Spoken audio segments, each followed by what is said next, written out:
Alhamdulillah, wassalatu wassalamu ala Rasulillah wa ala alihi wa sahbihi wa wala.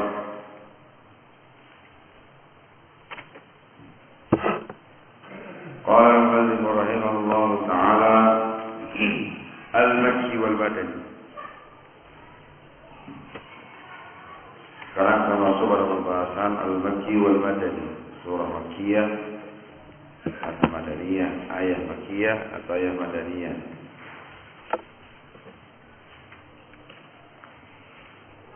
Qala Allah, nazala al-Qur'an 'ala an-nabiy sallallahu alaihi wa ala alihi wasallam mufarraqan fi khilal 23 sanah. Al-Quran turun kepada Nabi SAW secara berangsur-angsur pada masa 23 tahun. Qala Rasulullah sallallahu alaihi wasallam aktsara di Makkah. Rasul sallallahu alaihi wasallam melalui mayoritasnya di Makkah. Qala Allah Ta'ala, Al-Quran al-Faraqnahu litaqra'ahu 'ala an-nasi 'ala muktin wa nazzalnahu tanzila.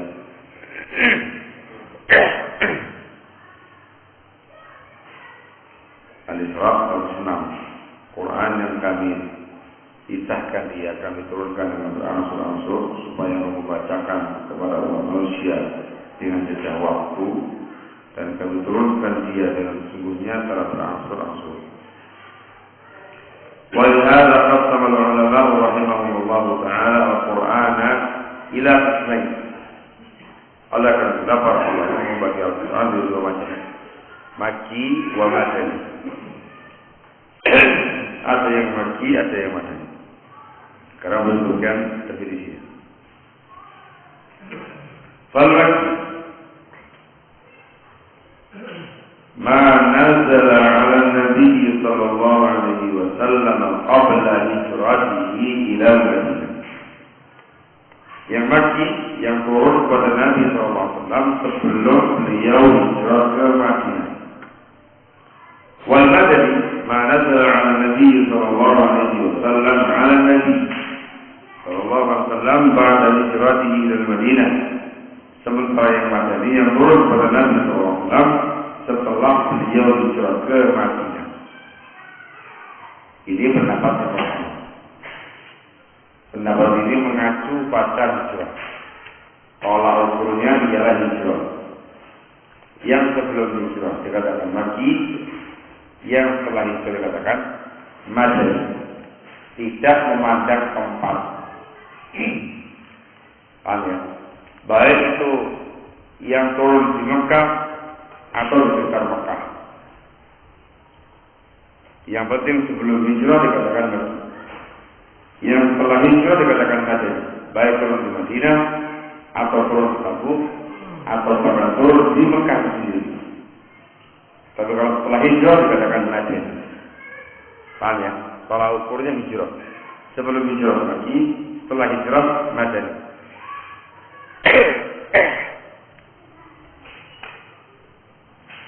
Ini pendapat yang paling masyhur.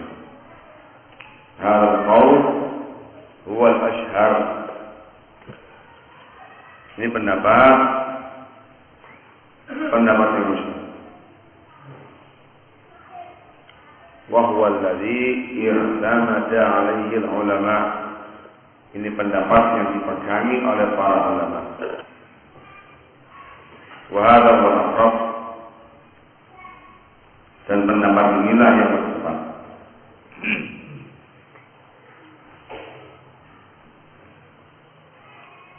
Maknanya bukan sama syekh di sini, sebelum saya di sini, definisi ini. Beliau mengatakan lain. Saya baca dan sebutkan akwal yang lain. Wa ala atas dasar definisi ini, faqauluhu ta'ala, maka firman Allah Subhanahu wa ta'ala, al-yawma akmaltu lakum dinakum wa atmamtu 'alaykum ni'mati wa raditu lakum al-Islam dinan. ayat ini minal qismil madani, termasuk dari bagian al-madani. Wa in kanat qad nazalat 'ala an-nabi sallallahu alaihi wasallam fi hajjatul wada' fi Arafah. Walaupun ayat ini turun kepada Nabi pada waktu haji wada di Arafah. Yang namanya Arafah sekitar Makkah. Paham ya? Tadi berhubung turunnya setelah beliau hijrah, bahkan di akhir-akhir kehidupannya Rasul, maka dikatakan ayat Madaniyah.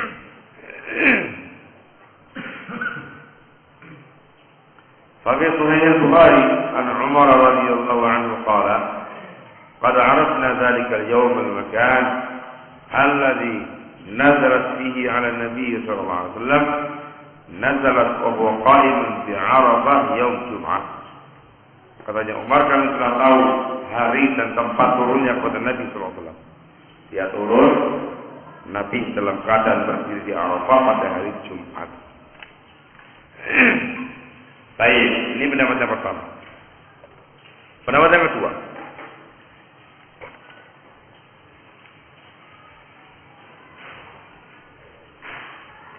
Pendapat yang kedua,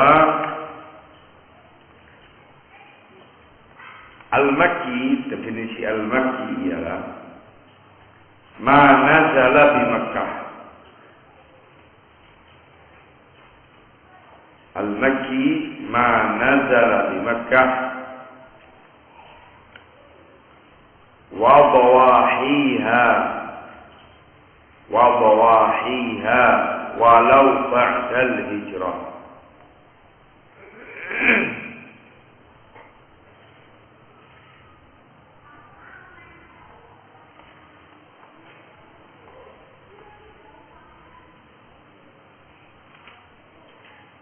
Yang namanya Makki yang turun di Mekah dan sekitar wilayah Mekah, walaupun turunnya setelah hijrah.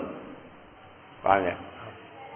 Wal Madani ma nazala fil Madinati wa dawahiha. Wal Madani ma nazala fil Madinati wa dawahiha. Sementara Madani yang turun di Madinah dan sekitarnya.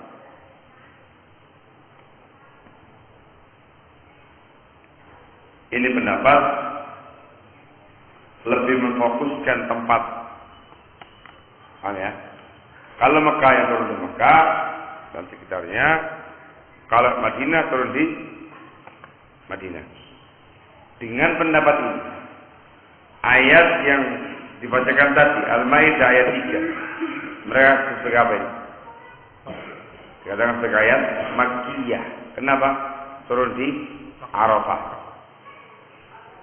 Paham ya? Dengan definisi yang kedua,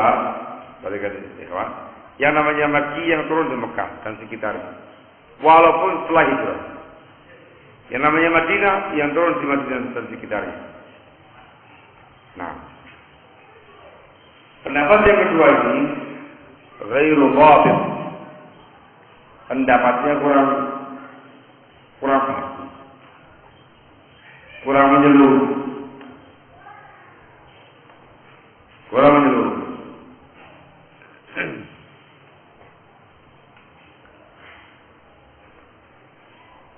Terbantah dengan beberapa ayat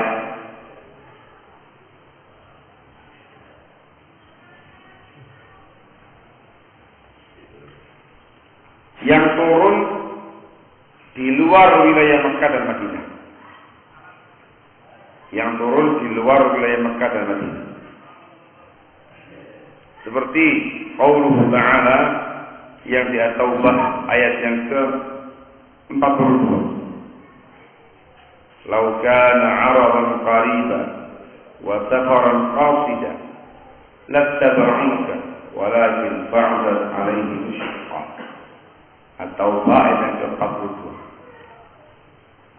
Ayat ini Allah nazalat di Tabuk Syam. Turun di Syam, di Tabuk. Nah, pembicaranya tentang masalah perang Tabuk. Ini turun di Tabuk wilayah Syam. Paham ya? Sekarang dengan pendapatnya orang kedua tadi, ini disebut dengan ayat apa? Apakah dikatakan ayat Makkiyah? Tidak. Apakah dikatakan ayat Madaniyah? Tidak. Paham ya? Kalau mereka mengatakan yang namanya Makki turun di Makkah dan sekitarnya. Kalau Madinah dan sekitarnya. Sekarang di Syam turunnya ini. Namanya apa sekarang? Mereka tidak bisa membuat nama di situ. Itu menunjukkan tidak mencakup definisinya ini. Contoh yang kedua. Az-Zukhruf ayat yang ke-45. Az-Zukhruf ayat yang ke-45. Was'al man arsalna min qablika min rusulina. Ila akhir. Disebutkan ayat ini, Az-Zukhruf ayat yang ke-45 ini nazarat di Baitul Maqdis. Turunnya itu di Baitul Maqdis. Baitul Maqdis di mana ya?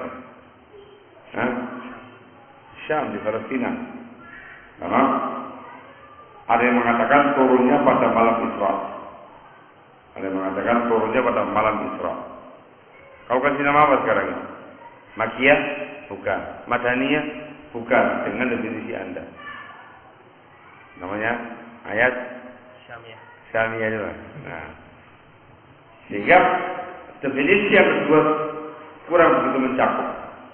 Ada beberapa ayat yang tidak tercakup oleh definisi tadi. Sehingga kurang tepat definisi. Paham ini? Definisi yang ketiga. Pendapat yang ketiga ya.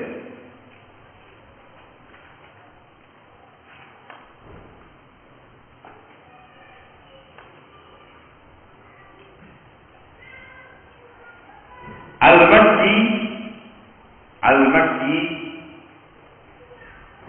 ma waqa'a khitaban di ahli Makkah.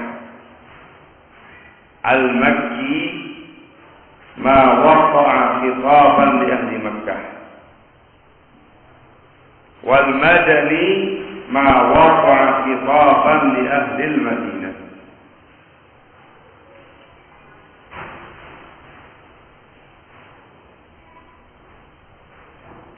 Yang namanya Makki ialah yang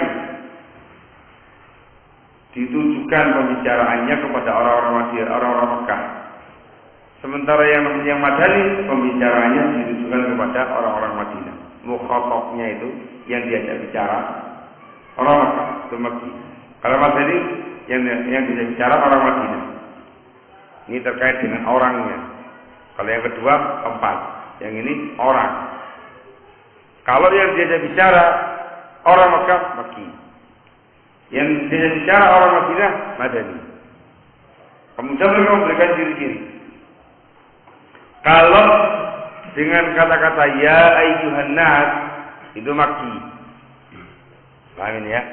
Kalau menggunakan kata-kata ya ayyuhan nas, paham begitu? Itu Makki. Kalau dengan kalimat ya ayyuhalladzina amanu, Madani. Itu kata mereka. Jadi kalau ada ayat atau surat didahului dengan ya ayyuhan nas, itu Makki.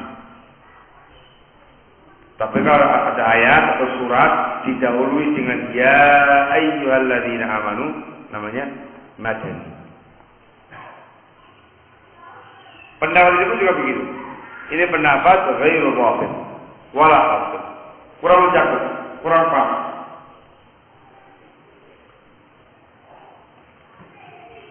Dengan dua alasan.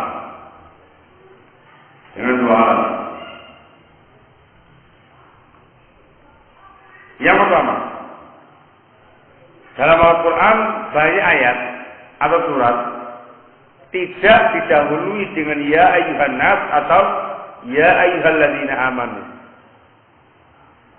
Tapi didahului dengan ya ayyuhan nabi. Ada kan? Contoh apa itu kira-kira? Al-Ahzab. Ya ayyuhan nabi ittaqillaha wa la tud'il kafirin wal munafiqin.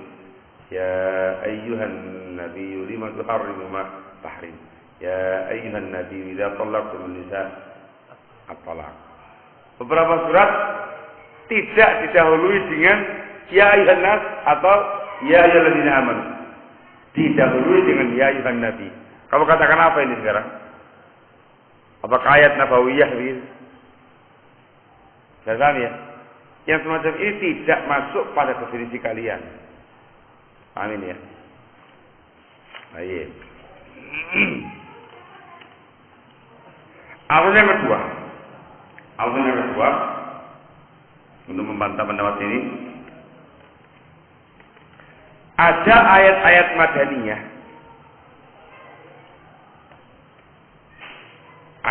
madaniyah, tetapi didahului dengan ya ayuhan nas.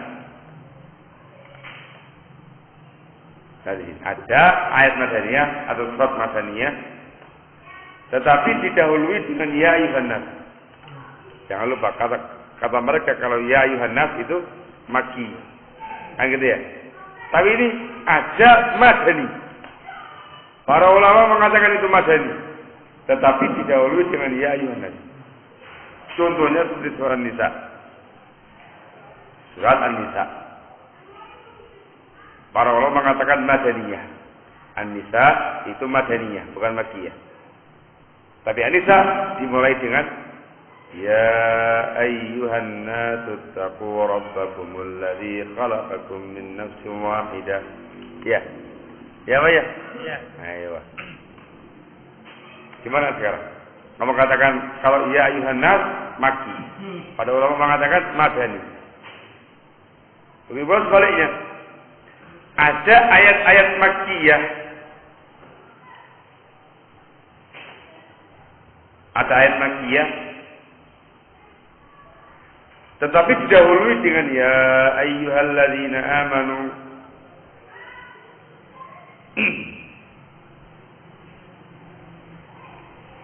Ada makkiyah, tapi didahului dengan ya ayyuhalladzina amanu. Jangan lupa, kata mereka, kalau ya ayyuhalladzina amanu, apa ini? Madaniyah.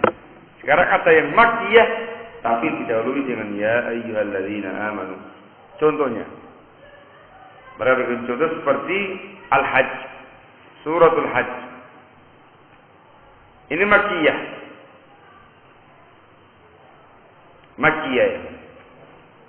Tapi dalam surat tersebut pada ayat yang ke-77, ayat yang ke-77 Al-Hajj didahului dengan ya ayyuhalladzina amanu.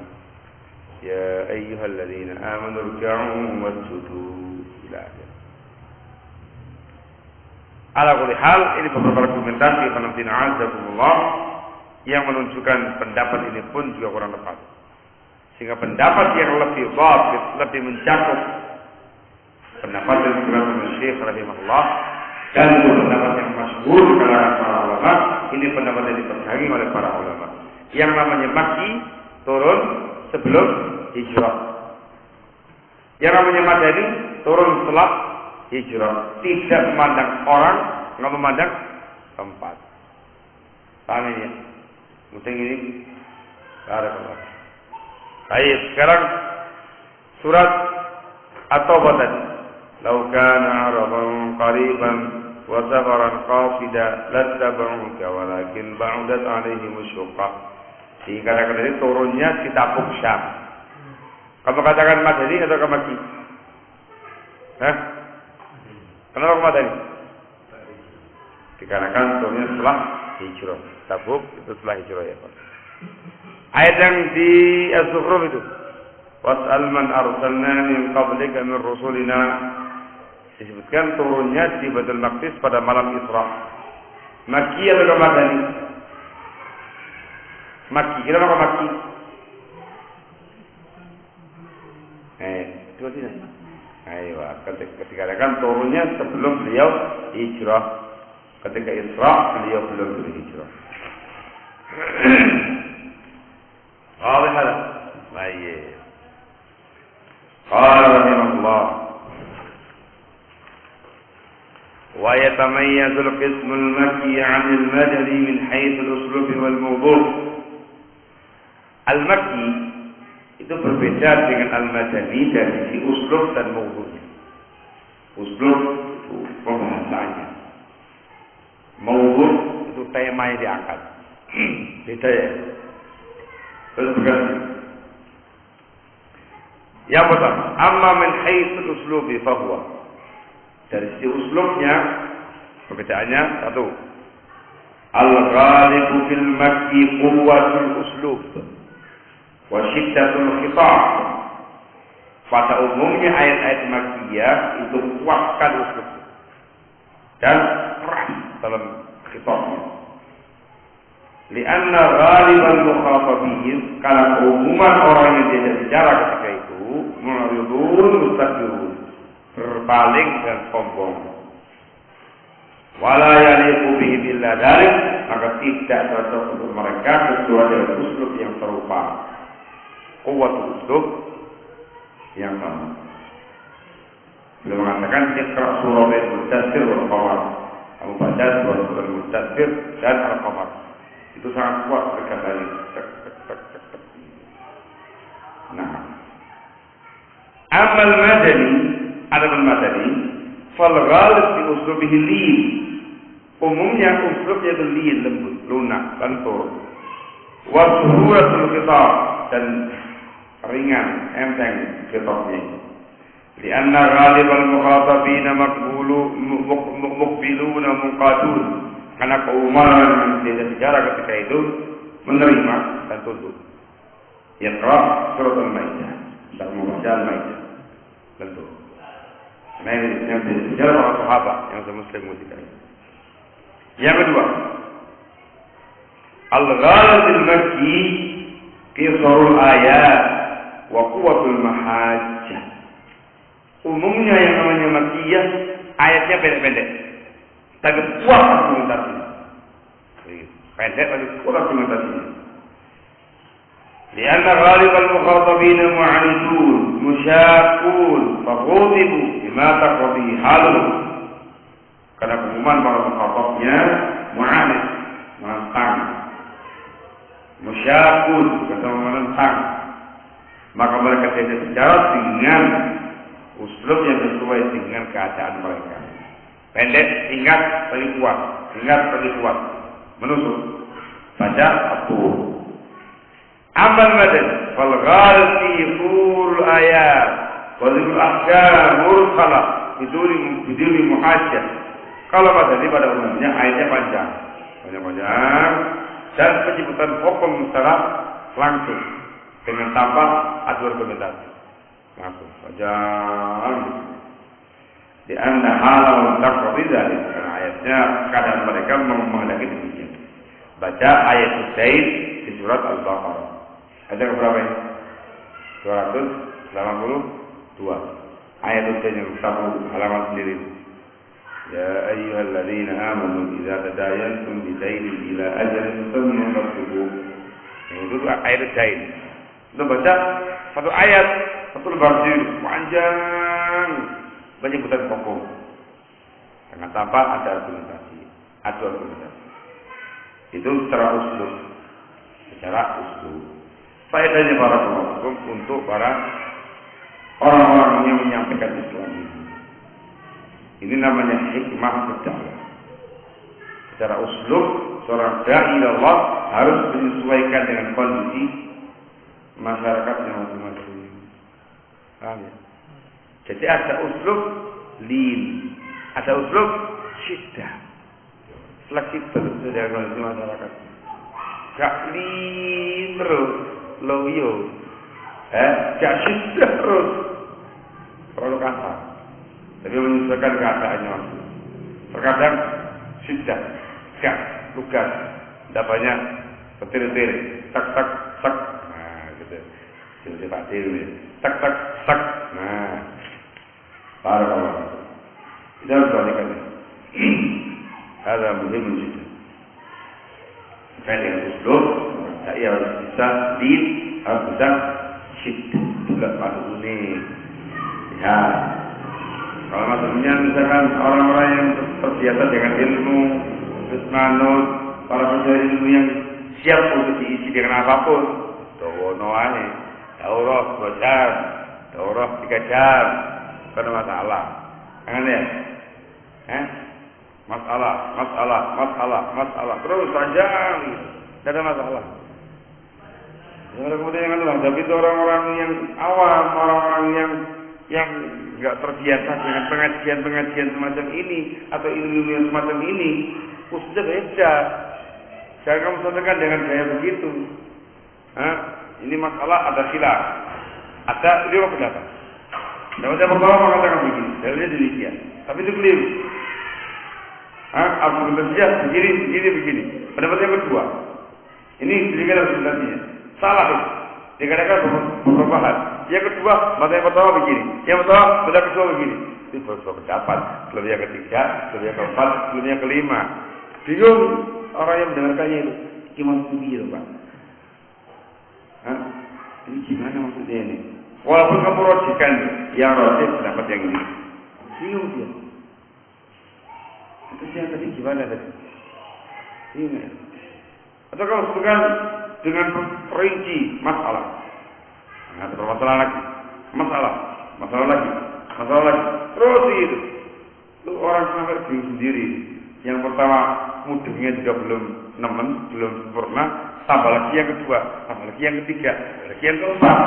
Bingung. Kalau antum menjadi orang yang semacam itu, tidak dengan cara semacam ini. Tapi antum ringkeskan. Dari sekian banyak masalah yang ada pada kamu, itu kamu godok, kamu masak, makan, cari sebuah masakan yang enak, kasih sama mereka. Dikasih intinya saja. Lupa. Mereka apa? Mana ya? Nah, itu namanya uslub.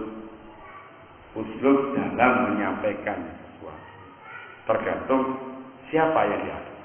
Ada lin dan suhulatul khitab, ada yang syiddah wa quwwatul khitab. Macamnya. Barakallah. Itu faedahnya, ya. Dalam siap untuk memiliki dua khitab tadi. Yang wa amma min haitsul mawdu', adapun dari sisi temanya, tahu.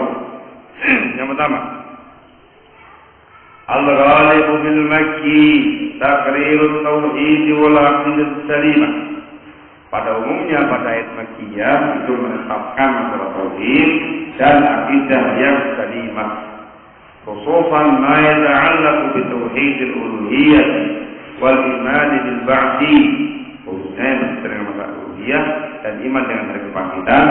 Di anna ghalibal mukhatabin yunkiruna dzalik. Karena keumuman orang yang berbicara mengingkari masalah ini. Amal madani fal ghalib fihi tafsirul ibadat wal muamalat. Yang madani umumnya memperinci masalah ibadah, masalah muamalah. Di anal mukhatabin qad taqarrara fi nufusihim at-tauhid wal aqidah as-salimah. Sebab yang dia bicara ketika itu sudah mantap di hati mereka masalah tauhid dan akidah yang selamat. Fahum fi hajatin li tafsir ibadat wal muamalat. Mereka sekarang butuh perincian ibadat dan perincian muamalah. Yang kedua, al-ifadha fi dzikr jihad wa ahkamih wal munafiqin wa aqwalihim fil qism al-madani. Ifadha itu penyebutan dengan panjang lebar. Ifadha dari kata-kata afadha yufidu, itu afadha ma, meluber airnya. Jadi penjelasan dengan panjang lebar tentang penyebutan masalah jihad dan hukum-hukumnya, kaum munafikin dan keadaan-keadaannya fil qismil madani, pada ayat yang madani.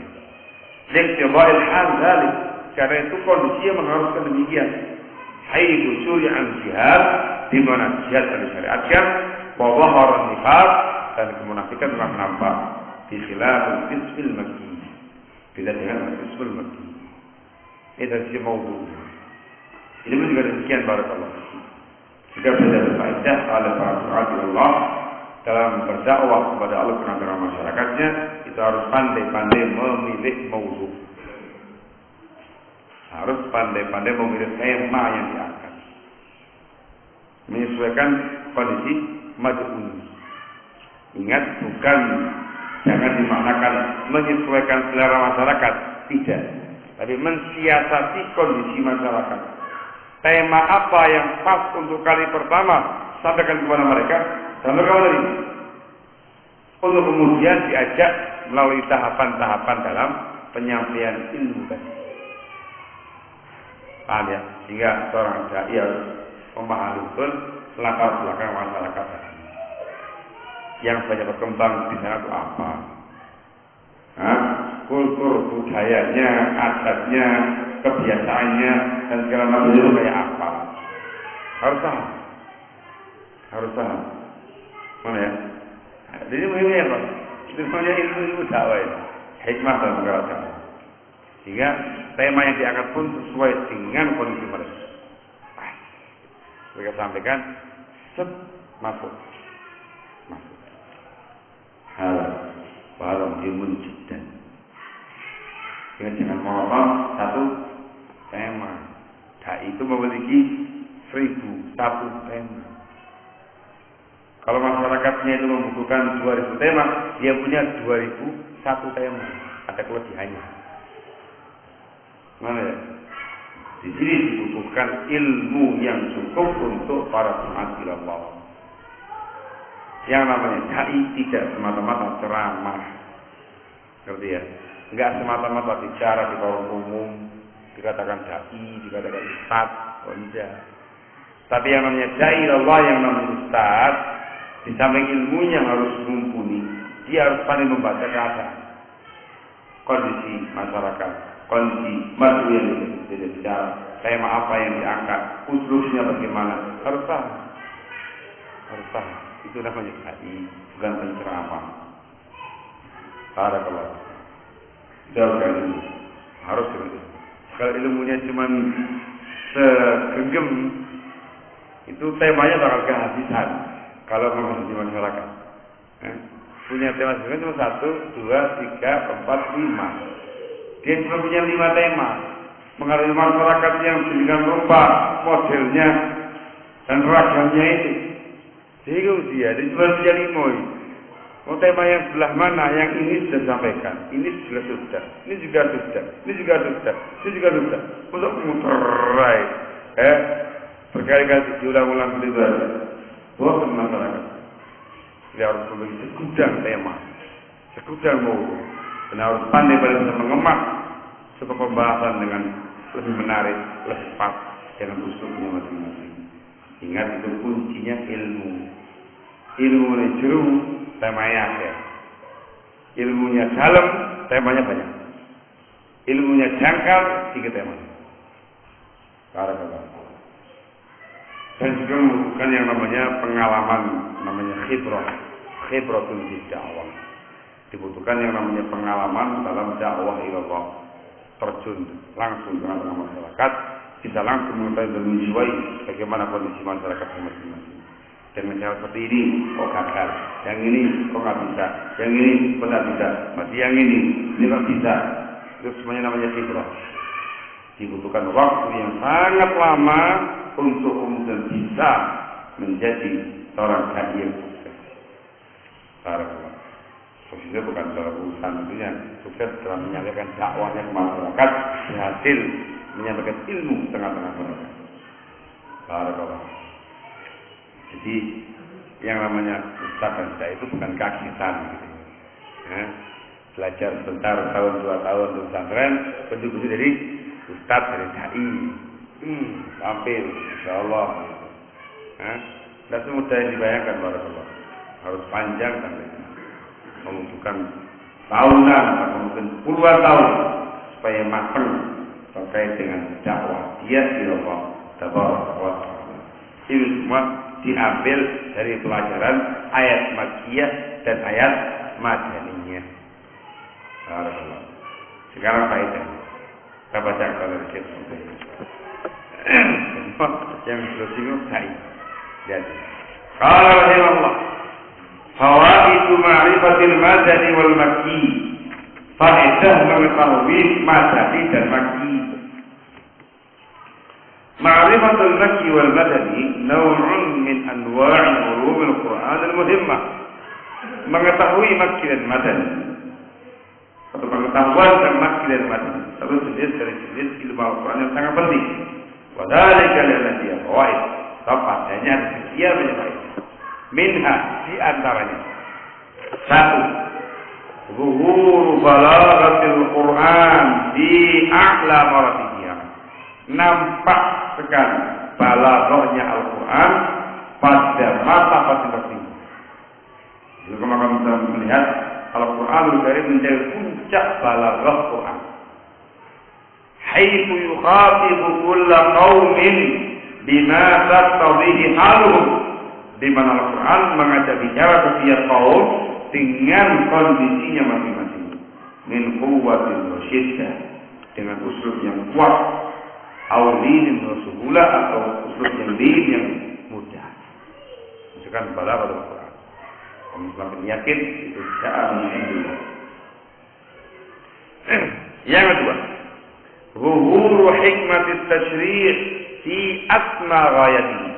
Nampak di situ hikmah peletakan syariat fi asma ghayatihi, pada tujuannya yang paling tinggi. Asma itu tinggi, ghayat tujuan syariat yang paling tertinggi. Haitsu yatadarraju syai'an fa syai'an, di mana Islam ini, syariat ini ada tadarrujnya, tahapan. Dia menggunakan tahapan sedikit demi sedikit, bihasabil aham, sesuai dengan yang terpenting. Ala ma taqtadihi halul muqatabin, sesuai dengan kondisi yang dia bicara. Wa isti'dadihi lil qabuli wa tadbir, dan kesiapan mereka untuk menerima dan menjalankannya. Harus ada tadarruj. Ini juga termasuk ilmu dakwah ya. Adanya tadarruj dalam penyampaian ilmu. Adanya tahapan-tahapan. Ini dulu, baru ini, baru ini, baru ini. Itu, terus itu, baru. Itu namanya alimun rabbani. Yang ketiga. Jadi, tarbiyatud du'ati ila Allah Ta'ala. Mentarbiyah, mendidik para dai-dai ila Allah Ta'ala, wa tawjihuhum, dan mengarahkan mereka ila ayyattabi'u ma salakahu al-Qur'an fil uslubi wal mawdu' min haitsul muqatabi. Mengarahkan para dai supaya mereka mengikuti apa yang ditempuh oleh Al-Quran dalam al-uslub dan mawdu', tergantung mukhatabnya yang beda. Itu faedah yang paling. Ya, harus bisa itu. Uslubnya harus pandai, mawdu'nya harus pas. Syiddah atau kalin, tergantung mukhatabnya. Bihaitsu yabda'u bil ahammi fal aham, di mana dia memulai dengan perkara yang paling penting, kemudian yang penting setelah itu. Wa tusta'malu syiddatu fi mawdhiha, uslub syiddah digunakan pada tempatnya. Wa suhula fi mawdhiha, dan yang suhula, yang ringan, yang lunak di tempatnya masing-masing. Tidak satu, enggak motong satu uslub, enggak kenceng terus, syiddah terus, ya Allah. Percaya sih. Nyampaikan di depan para thalabatul ilm adalah manhaj. Lagi-lagi ahlul bid'ah. Wah ini, wah semuanya entek. Ini manhaj ya, sholat pakai manhaj. Kita kan ahlul manhaj. Diundang di kalangan orang-orang awam. Orang-orang yang belum biasa dengan semacam itu, langsung sikat aja sudah. Apa itu? Langsung tokoh-tokohnya sikat kabeh. Apa itu fulan? Mubtadi. Apa itu fulan? Hizbi. Apa dia itu? Wah, tak kabeh. Syiddah terus. Akhirnya bubar salahnya. Cukup sekali. Ini yang pertama dan yang terakhir ada di sini. Syukur-syukur masih terlalu seperti itu ya. Kalau terlalu pergi dari sini. Yo, siapa ya? Kalau lu ya. Ya. Dan macam ini ada contohnya dan banyak alasannya kalau dikasih tahu. Kita akan berdakwah lillahi ta'ala. Bukan dalam rangka mencari hidup. Sudah sampaikan al-haq. Sampaikan gapi pokoknya. Ketno. Mana loh, bukan membahas mencari pengikut jadi bahas. Tetapi harus ada thariqah, cara yang tepat, ada hikmah dalam dakwah supaya dakwah kamu itu masuk ke masyarakat. Kalau itu bicaranya banyak merusak daripada memperbaiki. Mana ya? Juga begitu ya, tidak loyo terus. Tidak loyo, tidak terus. Menghadapi orang-orang yang luar biasa taklim di pas kondisinya. Lembut, halus, ya. Luar biasa, orang senang sama dia, halus sekali akhlaknya, halus sekali cara penyampaiannya. Masya Allah, tidak nyinggung A, tidak nyinggung B, tidak nyinggung C. Tidak menyinggung yang berbau-bau khilaf. Ayam asin. Kebablasan. Begitu dia dihadapkan kepada sebuah keadaan yang mengharuskan dia berbicara keras dengan tegas, mensikapi tokoh-tokoh bid'ah yang merusak umat itu. Bisa. Ya, mereka itu memang orang-orang yang ngawur itu. Tapi bagaimana lagi? Itu kan juga teman kita juga, ikhwanuna fillah dan segala macamnya. Ya jangan terlalu keras menghadapi mereka. Muslim juga ya akhi. Mana ya? Itu ngawur. Itu ngawur. Nah, sering cerita di depan para santri, model-model para ustadz yang kelebihan ini. Dikarenakan sangat-sangat memperhatikan terkait dengan rizqul walid tanpa keselingan. Gimana kalau jadi? Ya tadi itu dikarenakan sangat berusaha untuk mengambil hatinya masyarakat. Taklifnya kebablasan gitu. Artinya tadi itu seperti ceritakan di teman para santri, kemudian diundang acara mereka jimawa, maaf, diundang acara pernikahan seseorang, Ustaz silakan di depan Ustaz, silakan nanti sebagai Ustaznya kita, Masya Allah yang terpandang di depan, maaf. Rangkaian acaranya luar biasa sudah dari mulai ketopraan, campur sari, sampai dadutan, minum kerok, segala macamnya, sampai penari ini, penari itu, semuanya ada. Ta'lif. Upaya untuk melembutkan masyarakat. Bagaimana lagi ya? Ini ya, tapi paling Arab dulu ya. Belum jadi satu juga baru ke bawah. Al-Qur'an. Ini ifrat wa ada tafrid. Yang benar barakallahu fiik ialah tusta'malu syiddah fi mawdi'iha was-suhulah fi mawdi'iha. Yang tegas tempatnya masing-masing. Yang lunak-lunak tempatnya masing-masing. Ada kalanya syadid, ada kalanya layyin. Itu dai. Paham ya? Itu dai. Di zaman sekarang ini barakallahu fiik terlalu banyak dai-dai perusak umat. Bukan dikatakan dai-dai perusak umat ini. Dai perusak umat. Yang memang ya namanya masyarakat ada yang pro, ada yang kontra, ada yang senang, ada yang nggak senang. Tapi senangnya karena banyak asbab. Entah karena gantengnya, dai-nya ganteng tenang. Kalau yang ganteng ini senang siapa? Ada. Bapak sama bapak ya. Nah, ibu-ibu yang senang. Ini banyak laki-laki marah sekarang ini. Ini yang lagi marah. Banyaknya para dai-dai perusak umat yang target dan tujuan segmen pasar mereka itu ialah ibu. Nah, iya, hati-hati kan. Dan mengandalkan rupa yang menawan. Enggak, kok pas ganteng gitu loh. Sekali satu ini. Ganteng ya bersih, dhuwur ya bangir. Masya Allah, ganteng. Kok ya kebetulan pandai ngomong gitu. Tapi kalau ilmu nih, pandai.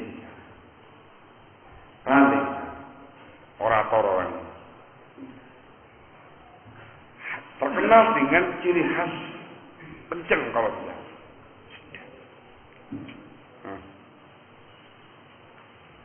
Sebagian dia suka sama dia. Karena apa? Gantengnya itu mau. Baru melihat orangnya sudah adem hati ini. Yes, gitu. Wah, kaya ganteng tenang di sini. Jenengke, senang gitu. Ketika dia bicara, enggak. Halal, haram. Harus begini, tidak boleh. Ini syirik, ini bid'ah, ini kufur, ini khurafat, ini takhayul, ini begini. Oh, elok ini. Kenan orangnya ini. Haram ya haram, kauleh ya kauleh. Ini yang saya cari. Itu sampingan senengnya. Yang paling dominan karena gantengnya itu. Apalagi ustadznya seperti ini kalau memberikan kajian-kajian tidak pakai tabir, tidak pakai hijab, langsung berhadapan dengan para madu'uahnya itu. Ganteng Allah. Ini banyak merusak ya. Yang pertama dari sisi uslub. Mungkin dia di suatu keadaan pas mendapati orang-orang yang suka setipe dengan dia, suka yang keras. Dalam kondisi yang lain, ini kan namanya orang uslub monoton. Tidak lihat kondisi masyarakatnya. Begitu dia ceramah di tempat yang lainnya lagi, dengan menggunakan uslub yang sama, dengan cara yang sama, dengan tegas, dengan keras dan segala macamnya itu. Kali ini yang dihadapi bukan ibu-ibu, bapak-bapak. Bapak-bapak itu langsung ditunggu. Siapa itu? Ini bapak. Kok ngawur terang ngomongnya? Ini ngerusak masyarakat. Tunggu. Ini. Coba-coba kan bisa Melayu, Pak. Atau gak bisa lari, kena sama dia ini. Langsung. Mikir dari sini. Langsung. Monoton. Itu buahnya ya. Sisi yang kedua yang dia sampaikan dengan tanpa ilmu, cuma pandai ngomong saja. Akhirnya banyak bermunculan pemahaman yang aneh-aneh di tengah-tengah masyarakat kaum muslimin. Entah dikarenakan tidak memahami makna hadis, atau memang pemahamannya nggak beres. Sering. Yang sekarang terbesar khususnya di wilayah Surabaya sekitarnya itu. Ini pengalaman saya. Tersebar. Tiba-tiba tengah-tengah masyarakat itu kemarin sebelum Ramadan, seorang muslim yang kepingin puasanya terima itu harus meminta maaf terlebih dahulu kepada anak kerabat, teman-temannya dan segala macamnya sebelum datang Ramadan. Lebih bagus lagi kalau kemudian dilakukan di nisfu Sya'ban. Harus, kalau belum bertobat, belum meminta maaf kepada mereka semua, tidak sah puasanya. Didoakan oleh malaikat Jibril, diaminkan sama Rasulullah. Oh mana ya? Saya tanya orang kayak gini, dari mana lagi ini yang seperti ini? Kalau pengen menjaluk minta maaf ya silahkan minta maaf. Tapi kalau saya mengkhususkan ini susah harus sebelum Ramadan. Kalau nggak minta maaf nggak sah puasanya. Apa lagi? Betul. Rombongan ibu pakai makro, ngomong sendiri. Laporan. Rombongan ibu susah. Kenapa? Ya itu. Ibu putra keliling-keliling ke rumah teman-teman dia sendiri. Fulana. Sak Surabaya keliling kabeh. Ada be mau minta maaf. Kalau nggak minta maaf, gak terima puasanya nanti. Minta maaf dulu. Terus keliling-keliling. Iya. Yang lebih enak SMS. Set, kita SMS ke sana kemari. Minta maaf sebelum masuk Ramadan. Kosong. Ada misalnya itu. Banyak. Saya dikasih SMS itu. Siapa mana ini? Adanya siapa lagi? Ketika saya tanya, apa sih argumentasinya itu? Ternyata hadis Jibril. Ketika Rasulullah SAW naik ke atas mimbar, dia mengatakan amin, amin, amin. Tahu ini? Pernah tahu? Rasulullah naik ke atas mimbar mengatakan amin, amin, amin. Dan semua para sahabat, kenapa mengatakan demikian ya Rasulullah? Beliau mengatakan tadi Jibril sedang pada saya, dan Jibril mendoakan 3 orang. Rabi ma'an kumrihin Zukirta indahu wa la nusalli alaih Qul amin. Qawaltu amin. Yang pertama, tidak akan kerugian orang-orang yang tidak sholawat kepada Nabi ketika disebutkan nama beliau. Yang kedua, ini sebagai syahid. Rabi ma'an kumrihin dakhala alaihi Ramadan thumma kharaja minhu wa lam yughfar lah. Oleh Saidah diterjemahkan rugi, tidak sah posone, tidak sah puasanya, merugi orang-orang yang belum minta maaf sebelum masuk Ramadan. Nah, iya.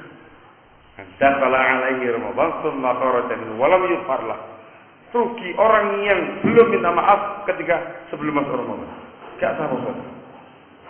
Dibesarkan ke sana kemari cara la haula wala quwata illa billah. Saya bilang akhirnya itu karena gobloknya sang dai, gak ngerti bahasa Arab, pinter ngomong tok, akhirnya salah memahami riwayat tadi. Lafaz kena. Dakhala alaihi Ramadan. Masuk Ramadan kepada dia. Artinya dia memasuki bulan Ramadan. Tsumma kharaja minhu, kemudian keluar dari Ramadan, walam yughfar lahu. Dalam keadaan belum diampuni dosanya. Itu berkaitan dengan orang-orang yang tidak bisa mengisi Ramadan dengan amal yang baik. Ramadannya sama dengan yang sebelum Ramadan, dosanya ya terus, maksiat ya terus, ibadah ya balas, segala macamnya. Ancaman bagi orang-orang yang tidak bisa memanfaatkan Ramadan dengan sebaik-baiknya. Tidak sanggup pautnya dengan minta maaf sama kerabat dan segala macamnya. Enggak sanggup pautnya dengan masalah tidak sah sahnya puasa karena masalah itu. Akhirnya itu geger lagi. Ya itu, ini para banyak sekarang dai-dai rusak umat ini. Allah. Itu dimasukkan dalam data kasus dai-dai kasih. Allah. Itu banyak. Itu baru yang sebelah sini. Karena yakin di tempat yang lain juga banyak. Ya banyak. Iya, harusnya ya. Nggak boleh gak ya. Nah ya. Sehingga saya ngerti masalah ini. Ini faedah belajar makyi wal madhi. Harus pandai usulnya, harus tahu maudu'nya, dan harus melihat kondisi mukhatabnya yang diajar. Barakallah. Ini saya perpanjang. Ini masalah-masalah yang kekinian dan masalah yang umum di tengah-tengah masyarakat. Barakallah. Tanbih ulama. Yang keempat, yang terakhir, tamyizun nasikh minal mansukh. Ini faedahnya terkait dengan masalah ilmu fikih. Ya. Membedakan yang nasikh dan yang mansukh. Nasikh itu yang menghapus, mansukh yang dihapus. Hima law waradat ayatan makkiyah wa madaniyah. Pada kasus ketika ada 2 ayat, satunya makkiyah, yang kedua madaniyah. Yatahaqqaqu fihi ma syurutun nasri. Yang tercapai padanya syarat-syarat pemansuhan. Fa innal madaniyata nasikhatun lil makkiyah. Maka ayat-ayat yang madaniyah sebagai penghapus untuk ayat makkiyah lita'akhuril madaniyati anha, dikarenakan al-madaniyah itu lebih belakangan waktunya daripada yang makkiyah. Nah, ini yang disebutkan sama Syekh Ibnu Utsaimin rahimahullah taala.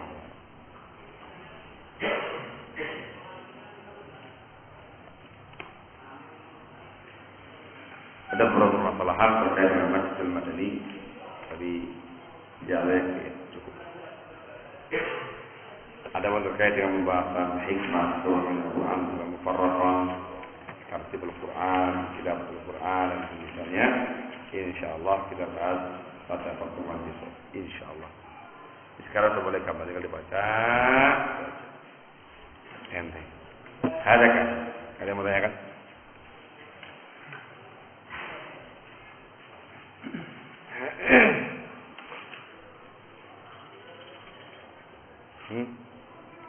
Sudah ya?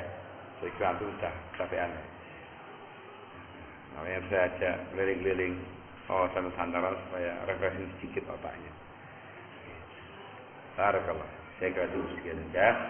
Nanti sudah ada yang enak. Teruskan nanti pada asal sama yang lain.